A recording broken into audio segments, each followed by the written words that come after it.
Mushroom কারি বানানোর জন্য আমি এইরকম গোটা এক প্যাকেট মাশরুম নিয়ে নিয়েছি। এগুলোকে কেটে পরিষ্কার করে রাখতে হবে। যে কোনো বড়ো বাজারে কিংবা শপিং মলেতে এগুলো, যেখানে বাজারের শপ রয়েছে সেইখানেতে কিন্তু এগুলো পাওয়া যায়। মাশরুম কারি, মাশরুমগুলো ভালো করে দিয়ে পরিষ্কার করে রেখে দিয়েছি। এখানে আলুগুলোকে সিদ্ধ করে রেখে দিয়েছি, কাঁচা লঙ্কা কুচি করে রেখে দিয়েছি, ধনে গুঁড়ো, জিরে গুঁড়ো, জায়ফল, জয়িত্রী, লঙ্কা গুঁড়ো, হলুদ গুঁড়ো এবং অল্প পরিমাণে টক দই ওখানে রয়েছে, ফ্যাটানো রয়েছে এর মধ্যে। আর ওখানে রয়েছে টমেটো কুচি। এই সব ইনগ্রিডিয়েন্টসগুলো দিয়ে হয়ে যাবে আজকে। আর ওখানে রয়েছে ঘি, লাস্টে নামানোর সময় তখন দিয়ে দেবো, একটু চিনি দিয়ে দেবো। এই ইনগ্রিডিয়েন্টসগুলো দিয়ে যাবে আজকের, হয়ে যাবে মাশরুম কারি আলু দিয়ে। কড়া বসিয়ে দিয়েছি, কড়া গরম হয়ে গেছে। এতে এবার সর্ষের তেল দিয়ে দেবো। এর মধ্যে গরম মশলা তেল দিয়ে দিয়েছি এবং গরম মশলা এর মধ্যে দিয়ে গোটা গরম মশলা দিয়ে দিয়েছি। এবার এর মধ্যে অল্প পরিমাণ গোটা মেথি আর গোটা জিরে দিয়ে দেবো, অল্প পরিমাণ, সুন্দর যাতে স্মেল আসে। মেথির স্মেলটা খুব সুন্দর। আপনারা ইচ্ছা করলে নাও দিতে পারবে, আবার ইচ্ছা করলে দেওয়াও দিতে পারবে। আমি আজ পেঁয়াজ দেবো না,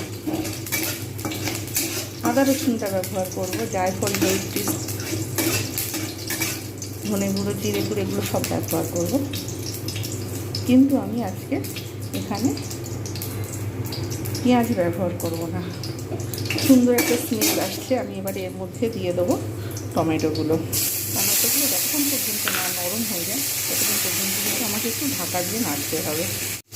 টমেটোগুলো আরও যাতে তাড়াতাড়ি নরম হয়ে যায়, যার জন্য আমি অল্প পরিমাণ লবণ দিয়ে দেবো। লবণ দিলে কিন্তু খুব সুন্দরভাবে তাড়াতাড়ি এটা নরম হয়ে যাবে।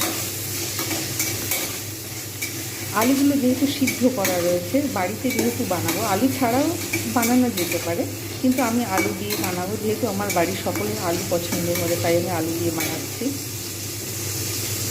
অনেক নরম হয়ে গেছে টমেটোগুলো। আরেকটু আমি এতে ঢাকা দিয়ে দেবো, যাতে টমেটোগুলো আরেকটু আরও বেশ ভালোভাবে নরম। 2 মিনিট পর চলে এলাম, দেখবো এটা কী অবস্থায় রয়েছে। ঢাকনাটা খুলে দেখবো টমেটোগুলো কী অবস্থায় রয়েছে। টমেটোগুলো কিন্তু ভালোভাবে নরম হয়ে গেছে, দেখা যাচ্ছে একদমই নরম হয়ে গেছে। আর আলুগুলো যেহেতু সিদ্ধ করা ছিল, তাই আমি টমেটোগুলোকে নরম করে নিলাম, নাহলে টমেটোগুলো চেয়ে থাকবে, দেখতে খারাপ লাগবে। আর মাশরুম তো ওটা একদমই নরম, সেই হেতু মাশরুমকে বেশিক্ষণ সময় লাগে না।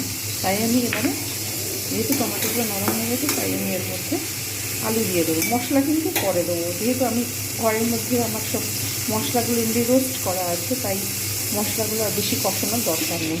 তো সেদ্ধ করে রাখা আলুগুলো দিয়ে দিলাম। আলুগুলো দিয়ে রেখে আবার মোটামুটি 2-3 মিনিট পরে আমি আবার এখানে ফিরে আসছি। একটু ঢাকা দিয়ে রেখে দেবো, ততক্ষণ একটু হোক, আর একটু নরম হয়ে যাবে, তারপরে আমি আবার ফিরে আসবো।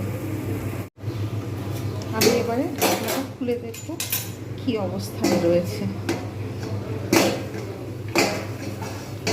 বোঝাই যাচ্ছে টমেটো এবং আলু, যেহেতু লবণ দেওয়া ছিল, তাই এর থেকে 2 মিনিট বাদে দেখে এলাম যে এর মধ্যে দেখেছি তেল এবং জল দুটোই বেরিয়ে এসেছে। মানে খুব সুন্দরভাবে একটা স্মেল বেরোচ্ছে। এবারে আমি যে কাঁচা লঙ্কাগুলো টুকরো টুকরো করে রেখেছিলাম, সেগুলো আমি এর মধ্যে দিয়ে দেবো। এবার একটু ভালোভাবে নাড়িয়ে নেব। নাড়িয়ে আলু যেহেতু সেদ্ধ করে আগে থেকে ছিল, তাই একদম তৈরি হয়ে গেছে। আর মাশরুম তো সেদ্ধ করার কোনো দরকার নেই, মাশরুম এমনিতেই নরম। এতে দিলেই এক্ষুনি এর মধ্যে থেকে পুরো জল বেরোতে থাকবে। এবারে একটু ভালো করে মাশরুমের যে কাঁচা যে গন্ধটা রয়েছে, সেইটা চলে যাওয়ার পর তারপরে আমি রোস্টেড যে মশলাগুলো, আমি একসঙ্গে দই, অন্যান্য সব রোস্টেড যে মশলাগুলো রেখে দিয়েছি, আদা রসুন বাটা, ধনে গুঁড়ো, জিরে গুঁড়ো, জায়ফল, জয়িত্রী গুঁড়ো, আমি যে একসঙ্গে রোস্টেড মশলাগুলো যেটা রেখে দিয়েছি দইয়ের সঙ্গে মিক্সড করে, এই মশলাটা আমি এর মধ্যে দিয়ে দেবো। আগে ওটা কিছুক্ষণ হয়ে যাওয়ার পর আমি তারপরে দেবো এই মশলাটা দিয়ে তারপর নাড়িয়ে নিয়ে তারপরে আমি আবার জল ঢেলে দেবো। মাশরুম থেকে কিন্তু অলরেডি জল বের হওয়া শুরু করে দিয়েছে। এর যাতে কাঁচা গন্ধটা না থাকে তার জন্য আমি আরেকটু ঢাকা দিয়ে রেখে দেবো কিছুক্ষণের জন্য, তাহলে কিন্তু বেশ ভালো লাগবে। এবারে চেক করা যাক মাশরুমটা কী অবস্থায় রয়েছে।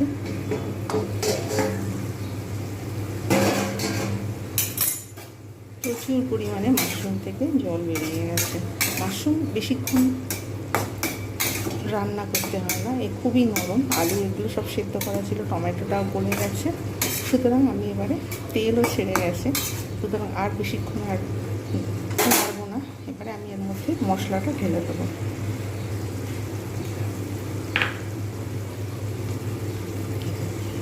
টক দই, ধনে গুঁড়ো, জিরে গুঁড়ো সব কিছু রোস্ট করা রয়েছে এর মধ্যে, জায়ফল, জয়িত্রী সব কিছু একসাথে রোস্টেড মশলা একসঙ্গে। এবারে বেশ কিছুক্ষণ এটাকে আমি ভালোভাবে নাড়িয়ে দিয়ে, গ্রেভিটা খুবই গাঢ় হয়ে গেছে, ঢাকা দিয়ে রেখে দেবো এখন বেশ কিছুক্ষণ। আগে অনেকটা লবণ দেওয়া ছিল, লবণ অল্প পরিমাণে দেবো, বেশি দেবো না। আর চিনি দেবো, পরিমাণ মতো চিনি দিয়ে তারপর নামিয়ে নেবো। একটুখানি কিছুক্ষণ কিছুক্ষণ নাড়ার পর কাঁচা যে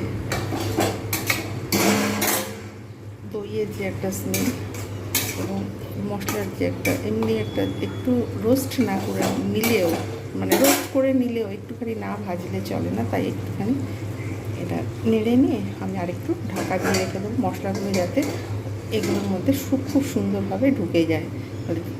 যদি এর মধ্যে যদি সুন্দরভাবে ঢুকে যায় তাহলে কিন্তু খাবারটা খেতে আরও সুন্দর হবে। যেহেতু ভাজা হয়ে গেছে তাই আমি এতে একটু জল দিয়ে দিয়েছি, আর একটু দেবো, কিছুক্ষণ দেওয়ার, বেশিটা দেওয়ার দরকার নেই। এর মধ্যে কিন্তু সবই সেদ্ধ করা আছে, সবই ঠিক আছে। আর এর মধ্যে করে একটু লবণ আর চিনি অল্প অল্প পরিমাণে করে দিয়ে দেবো, একটুখানি চিনি দেবো, আর অল্প পরিমাণে আগে থেকে যেহেতু লবণ দেওয়া ছিল তাই অল্প পরিমাণে দেবো। হয়েই গেছে, সুন্দর হয়েছে, সুন্দর গ্রেভি, কালারটাও সুন্দর এসেছে, সব সুন্দর হয়েছে। এবার আমি এতে অল্প পরিমাণে লবণ দিয়ে দেবো, দিয়ে আর একটুখানি অল্প পরিমাণে ঘি দিয়ে আবার এটা 2 মিনিট ফুটিয়ে তারপর গার্নিশিং করে তারপর সবাইকে দেখাচ্ছি। কিরকম হয়ে গেছে কমপ্লিট মাশরুম কারি আলু দিয়ে। কীভাবে করে রেসিপিটা নিশ্চয়ই তোমরা সকলে শিখে নিলে। এইরকমভাবে তোমরাও মাশরুম কারি বানাও এবং এনজয় করো, ভাতের সঙ্গে, রুটির সঙ্গে, পরোটার সঙ্গে, যার সঙ্গে ইচ্ছা, খুব সুন্দর লাগে। আমি এক্ষুনি গার্নিশিং করে তারপরে নিয়ে আসছি। গোলাপের পাপড়ি তৈরি করেছি টমেটোর খোসা দিয়ে। তোমরা এইরকমভাবে মাশরুম কারি বানাও এবং এনজয় করো। আর আমার ভিডিও কেমন লেগেছে তোমরা দেখে অবশ্যই তোমরা কমেন্ট করো, জানাতে ভুলো না। নেক্সট টাইম আরও একটা নতুন ভিডিও নিয়ে আসবো। কেমন লেগেছে অবশ্যই জানাবে কিন্তু কমেন্ট বক্সে, আমি কিন্তু তোমাদের উত্তরের আশায় থাকবো। আর প্রত্যেকে ভালো থেকো।